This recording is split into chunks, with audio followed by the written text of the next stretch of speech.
கன்னி ராசி அன்பர்களுக்கு 7ல சனி இருக்கு. நெறைய பேர் பார்த்தீங்கன்னா, அச்சச்சோ! 7ல சனி இருக்கே!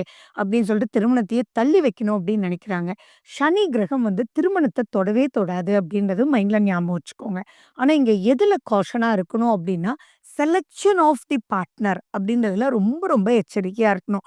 டக்குனு போய் உடனே பார்த்தேன், முடிச்சேன் அப்படின்ற பாயிண்ட் எல்லாம் இல்லாம, கொஞ்சம் தீர ஆலோசிச்சு எல்லாமே பொருந்தி வருதான்றத பார்த்துட்டு, மனப்பொருத்தமா இருந்தாலும் சரி, அதே மாரி பேசிக்கா இந்த 10 பொருத்தம் மட்டும் பார்த்து இப்ப பண்ணவே கூடாது கன்னி. ஸோ உங்க கட்ட பொருத்தமும் பார்க்கணும். கட்ட பொருத்தம் அப்படின்றதுல செவ்வாய் நிலைய பார்ப்போம். அடுத்தது அவங்களுடைய திசா புத்தி, இவங்களுடைய திசா புத்தி எப்படி இருக்குன்னு பார்ப்போம். இப்போ உங்களுக்கு கண்டக சனி 2 பேருக்குமே கண்டக சனி சனி கன்னி ராசியா இருக்கும்போது பார்த்தீங்கன்னா, 2 பேரினுடைய சனியினுடைய ஸ்டேஜ் எப்படி இருக்கு அப்படின்னு பார்க்கணும். ஸோ ஒரே திசை வந்தாலும் தப்பில்ல.